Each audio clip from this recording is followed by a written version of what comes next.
Lo escucho a Pablo Blanch ahí, hace que todo esto sea ingobernable, lo dice, y lo dice así como con mucha ternura, me gusta.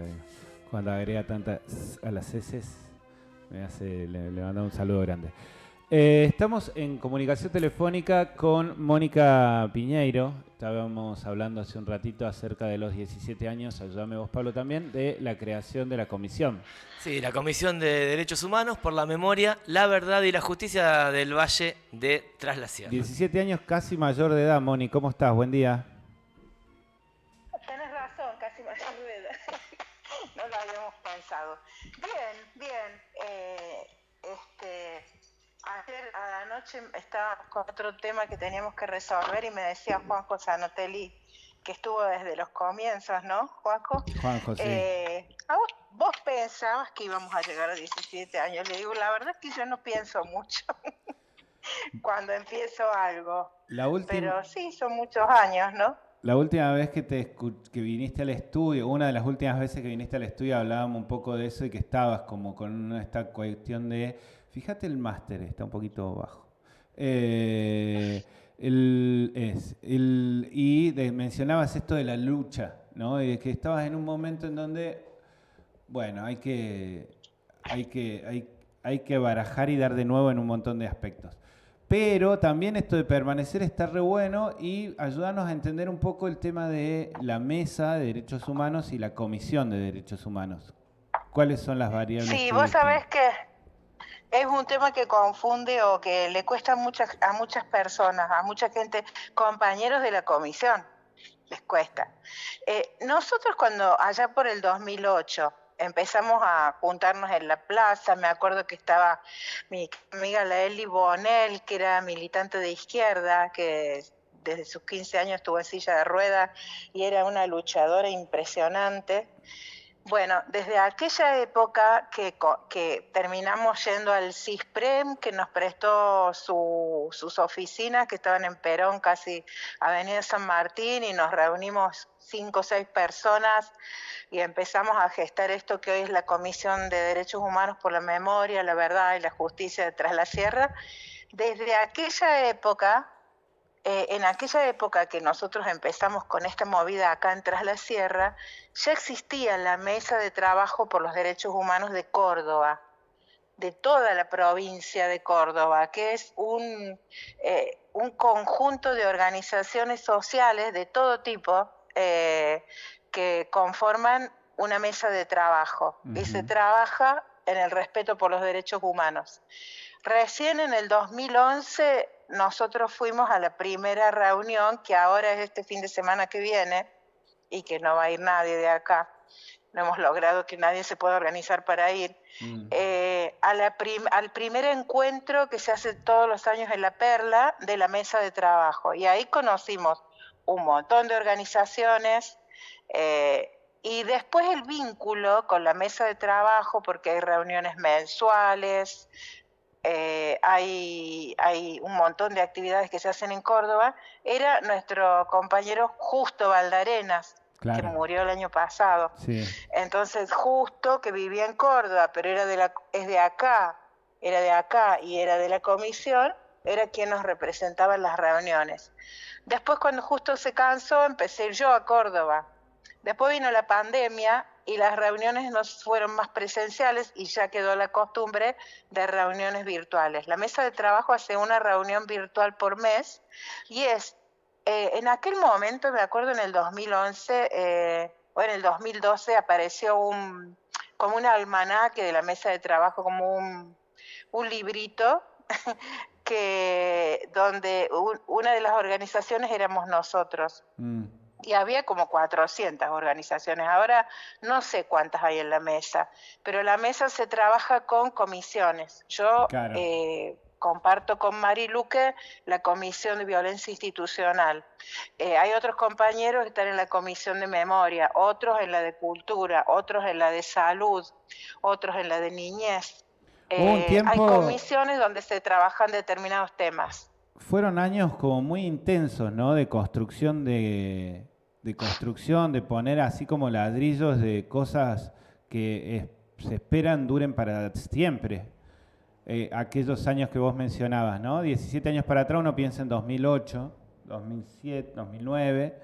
¿Cómo recordás esa época de algo naciendo, de decidir entre varios armar una comisión? Esa época fue hermosa para mí, porque ¿qué pasa? Había un Estado que propiciaba esas cosas. Cuando nosotros empezamos a buscarnos en la plaza, era los 24 de marzo, que ya estaba puesta como fecha de Día de la Memoria, Día Nacional por la Memoria, la Verdad y la Justicia, en conmemoración al golpe, y no celebrándolo, sino recordando que fue el golpe y los 30.000 desaparecidos y todo lo que ya sabemos.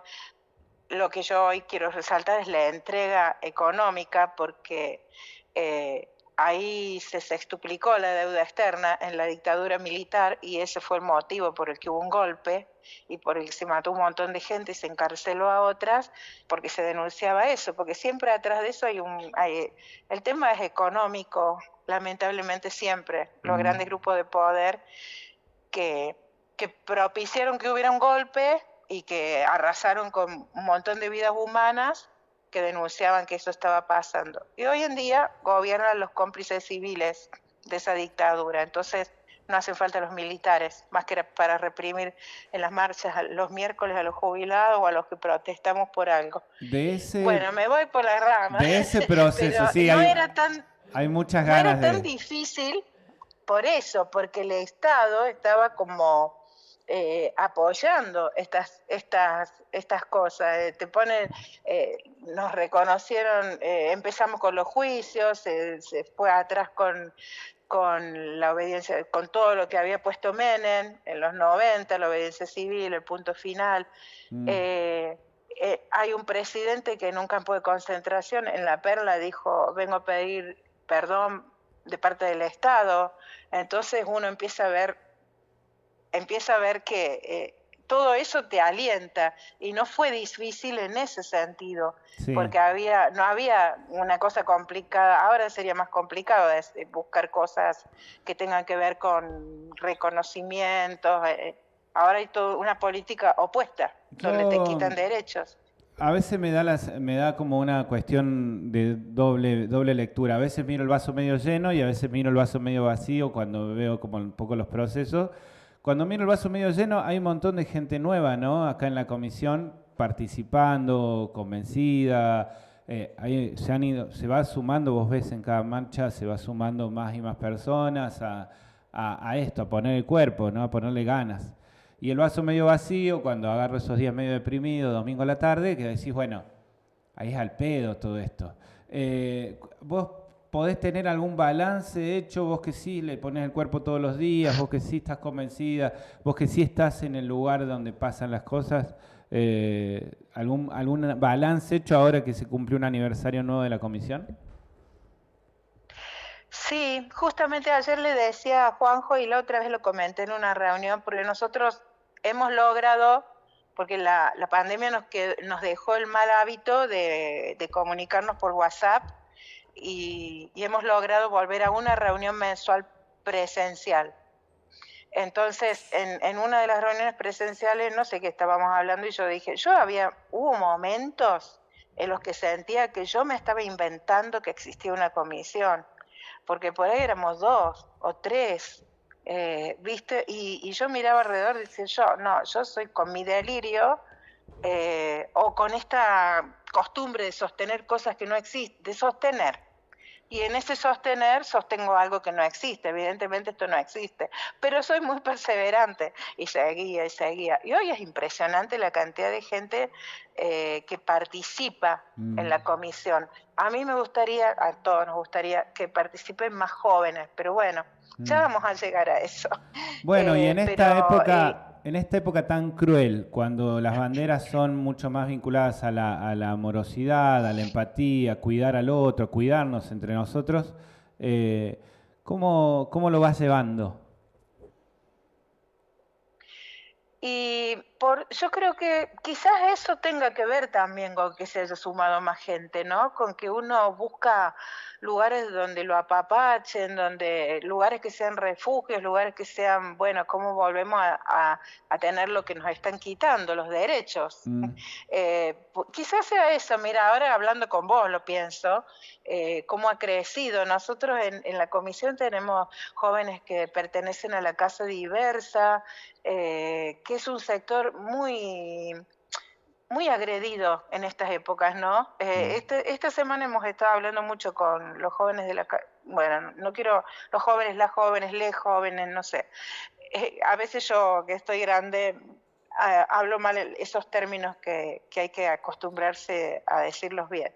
Pero, por ejemplo, hay muchas personas, esta semana hemos tenido pedidos de auxilio de personas que están en una transición de género o algo así, y con depresión grave, con intentos de suicidio. Entonces, esta es laburar esos temas que en aquel momento, en el 2008, ni se nos cruzaba por la cabeza. Nosotros cuando empezamos en el 2008 pensábamos, ¿habrá habido desaparecidos que eran de acá? ¿Por qué dicen que acá no pasó nada en Tras la Sierra? ¿Habrá pasado algo? Y empezamos a hurgar los diarios, el diario Democracia.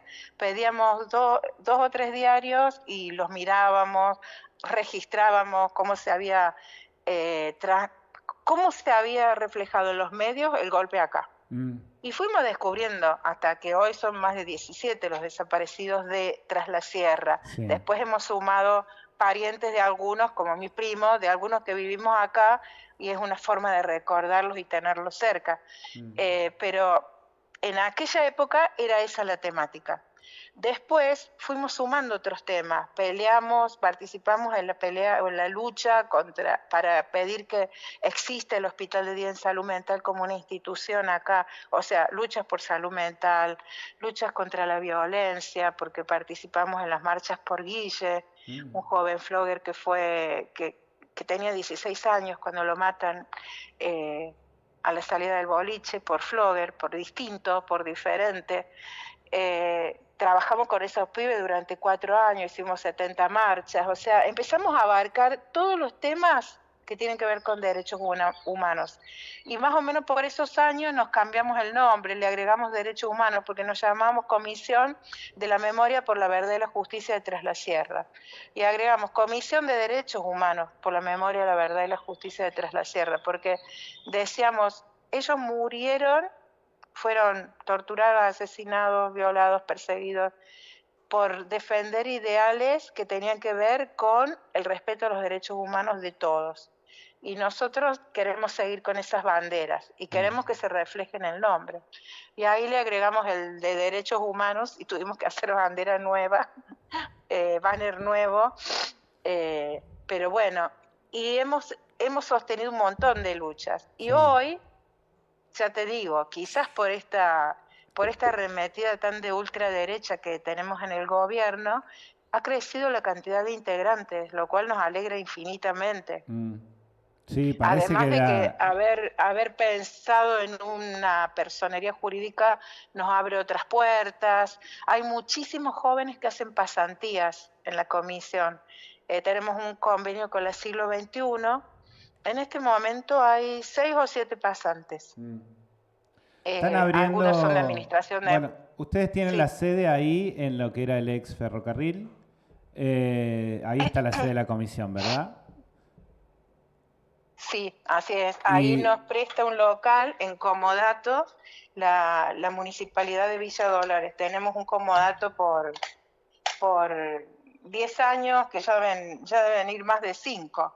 Ajá. Ya deben haber pasado más de 5 años. ¿Y pueden estar todos los días? ¿Se abre todos los días? ¿Cómo lo están sosteniendo eso? ¿Día por medio? Nos está costando lo de abrirlo todos los días a la mañana. Los martes y jueves tenemos la atención a personas con derechos vulnerados, donde es un abogado que es miembro de la comisión, Matías Adama es parte de la comisión, y está Gaby, que es la secretaria, que si Matías no está o fue a tribunales acompañando a alguien, Gaby toma nota de lo que se requiere. Y los lunes, miércoles y viernes tenemos que ver cómo lo cubrimos para que esté abierto también. Y después a la tarde hay actividades casi todos los días, entre talleres, el grupo de personas que está coordinado por un psicólogo social que atiende a familiares de personas con problemáticas de adicción. Después hay varios talleres, ahora no me acuerdo, pero hay 5 o 6 talleres y estamos participando con un poquito más de fuerza porque flojeamos en eso, en la participación y en sentirnos parte de la mesa de trabajo por los derechos humanos, pero no solamente, sí, somos parte de, como realmente participando en las reuniones de cada comisión. Claro. Ahora se vienen los 50 años del golpe y se está articulando con profes de la Escuela de Bellas Artes, que ahora no es escuela, ahora es universidad, y nunca me acuerdo el nombre. La Universidad Provincial. Con Bellas Artes, sí, es Universidad sí. Provincial. De Sandori. UPST, creo que es Universidad Provincial de Córdoba, sí, Luis de Sandori. Bueno, con ellos estamos articulando para los 50 años del golpe y también para este 10 de diciembre, para hacer algo importante. Ah, bien. Bien. Con mucho arte, ¿no? Porque siempre el arte, los murales, las exposiciones, las intervenciones urbanas, como que son formas, para mí, fabulosas de expresar la realidad y de tratar de cambiarla. Estamos hablando con Mónica Piñeiro, presidenta de la Comisión por los Derechos Humanos, la Memoria, la Verdad y la Justicia. Ahí está, detrás la sierra. Moni, la verdad, agradecidísimo, no tanto por la nota como por la cotidianidad con la que militás y generás, ¿no? Cuando uno se queda medio sin fe, apunta medio mira para aquel lado y sigue. Así que en ese sentido, ese rol, que entiendo es re pesado, también debe ser pesado por momentos y todo, la verdad es muy valioso para la sociedad, así que este reconocimiento ojalá te llegue y sirva porque hay que estar ahí todo el tiempo y estar ahí haciendo lo que hay que hacer. Así que muchísimas gracias. No, gracias a ustedes por comunicarse y por esto que dijiste, ¿no? Y se hace cada vez menos pesado mientras más somos, ¿no? Porque la idea, y para mí no tiene sentido sostener uno solo, porque entonces no estás creando nada, nosotros somos finitos, algún día nos vamos y esto tiene que seguir. Y para que siga uno tiene que ser amplio en el laburo, inclusivo, gestar otras participaciones, otras formas de escuchar, ser abierto, flexible, qué sé yo, todo eso que uno se mira todos los días para no dejar de serlo, ¿no? Gracias. Te mando un abrazo grande. Gracias a ustedes también. Chao. Abrazo. Qué grande la flexibilidad de Moni Piñeiro. Pasó por la primera mañana del aire de GON FM. Como la magia, ¿dónde está la sorpresa que da el pensar?